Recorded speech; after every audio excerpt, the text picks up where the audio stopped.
बोलिए श्री प्राणनाथ प्यारे की जय।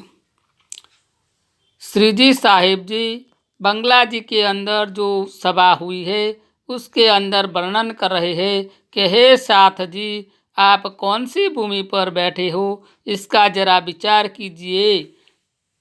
जहाँ पर वेद और जगत को मिथ्या कहा गया है, तरण काल में जो स्थान नहीं है उसी का तुम विचार कीजिए।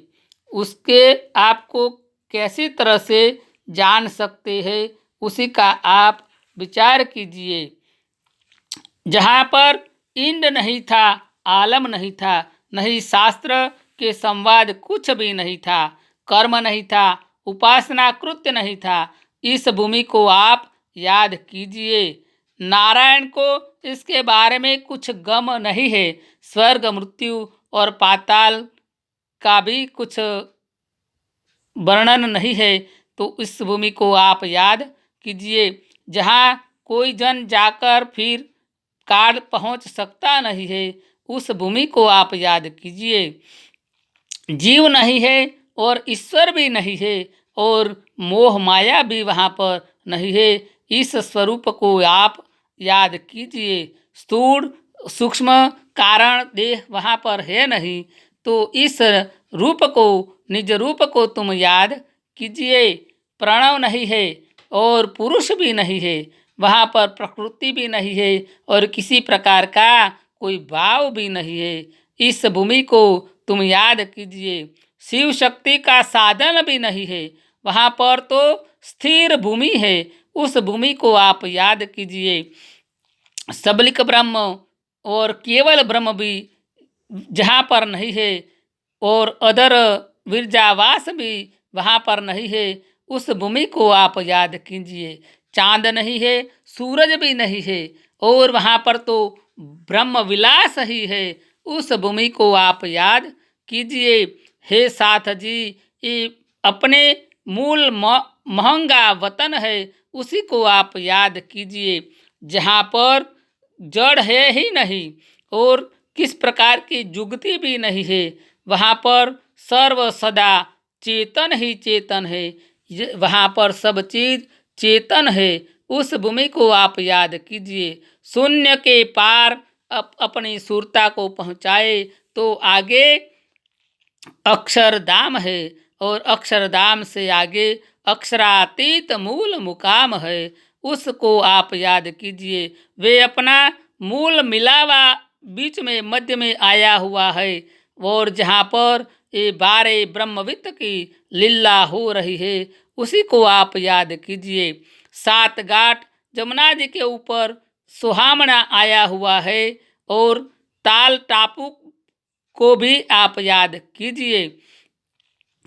ब्रह्म महल को आप देखिए, अपने सुरता से चितवनी से देखिए तो तुमको दिखाएगा वो 10 दिशे है 10 माड़ का, और वहाँ पर निकुंज वन रेती रमण भी आई हुई है और पहाड़ माणिक और पुखराज भी है, वो उसको आप याद कीजिए। पाट अमृत अने चांदनी भी ये रंग महल के सामने है, उसी को आप याद कीजिए। जहाँ पर श्री राज जी अनेक पशु पर पंखी पर सवारी करते हैं, उसको आप याद कीजिए। वहाँ पर ब्रह्मात्माएं ये पशु पंखी पर सवारी करती है, उसको आप याद कीजिए। ताड़वन है, मधुबन है और कई प्रकार के नहरें हैं और कई प्रकार के उसमें मार्ग बने हुए हैं और ये इसको आप याद कीजिए। वहाँ पर कई प्रकार के चित्रकारी है, वो महल को आप याद कीजिए। ये जो बन आए हुए है महल के चारों ओर, वो एक समान है, डोरी बंद है, वहाँ पर पुष्प है, लताएं है, फल पांदड़े पूर्ण सुख पे दे रहे है।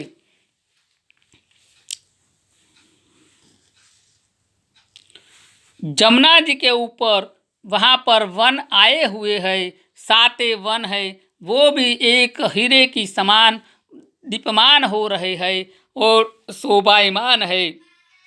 वहाँ पर पैदा भी नहीं है और पतन भी नहीं है। वे साते सात वन का नाम है, केड़ वन, लिबोई वन, अनार वन, और इसके दक्षिण में अमृत वन है, जिसे पाट का घाट कहा जाता है, जो बीचे बीच में आया हुआ है। इसके बाद जाम्बू वन है, नारंगी वन है और बड़ का वन है। इस सातों वनों के दोनों ओर एक एक पुल आए हुए हैं।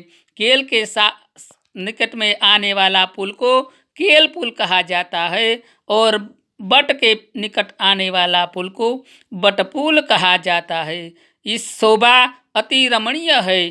बड़ पीपल की चौकी है, ये वहाँ पर हम खेलते हैं।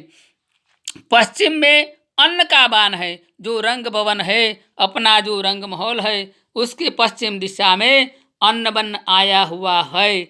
नूरबाग और फूलबाग दोनों पश्चिम की दिशा में है, रंग भवन की निकट में आए हुए हैं।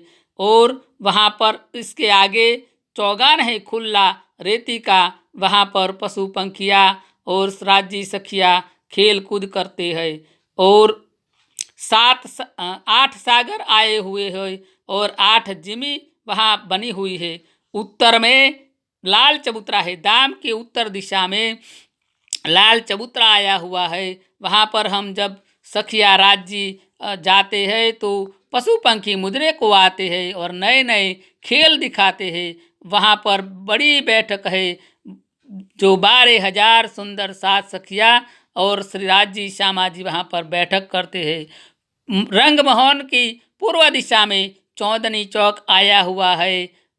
उसके ऊपर दोनों साइड पर बड़े बड़े 2 जाड़ आए हुए हैं। और ये रंग भवन का दरवाजा 2 मंजिल का है, बड़ा दरवाजा है और उसको दर्पण रंग के किवाड़ लगे हुए हैं। यानी इसके अंदर हमेरा धाम आया हुआ है। उसमें 12,000 मंदिर बने हुए हैं और मध्य में महल बना हुआ है, उसे हम श्यामाजी का महल कहते हैं। और चारों तरफ द्वार आए हुए हैं, उसके चारों तरफ द्वार बने हुए हैं। जो प्रथम भूमि है वो प्रसिद्ध है, हमको दिखाई देती है, क्योंकि वहाँ पर मूल मिलावा है। जो मूल मिलावे में बैठकर हम श्री राज्य की नज़रों से ये जूठा खेल देख रहे हैं। बैठक वहाँ पर 12,000 है। मध्य में जुगल तख्त बना हुआ है, उसमें जुगल किशोर विराजमान है। ब्रह्महंस ब्रह्म सृष्टि वहाँ पर ब्रह्म महल में ब्रह्म रूप में निवास करती है। पशु पक्षी वन वाड़िया वहाँ पर ब्रह्म स्वरूप है। और इसको तुम याद कीजिए। हे साथ जी, ये हमेरा मूल वतन है, ये हमेरा धाम है, इसको तुम याद कीजिए। हे साथ जी, वो निज रूप हमेरा है, इसको तुम याद कीजिए। और वहाँ पर हमेरा ये निज नाम भी हमेरा है, उसी को तुम याद कीजिए। वहाँ पर किसी प्रकार का दुख है ही नहीं और किसी प्रकार की चिंता भय वहाँ पर नहीं है। वहाँ पर नहीं दिवस है नहीं रात है। वहाँ पर कोई प्रकार का हमें कर्म का बंधन नहीं होता है, किसी प्रकार का हमें कार्य का बंधन नहीं होता है, किसी प्रकार का हमें व्रत का बंधन नहीं होता है। हमें जन्म और मरण की उपाधि वहाँ पर है ही नहीं। इसका वर्णन तो 15वां अध्याय में भगवद गीता जी में श्री कृष्ण जी ने गाया है कि जो वहाँ पर पहुँचेगा वो वापस आएगा नहीं। जहाँ चांद और सूरज भी जा सकता नहीं है। हे सखिया, तुम इस दाम को और इसको अपने दिल में लीजिए और चितवनी करके इसको देखिए, तो तुमको यहाँ बैठे उसका अनुभव हो जाएगा। बोलिए श्री प्राणनाथ प्यारे की जय।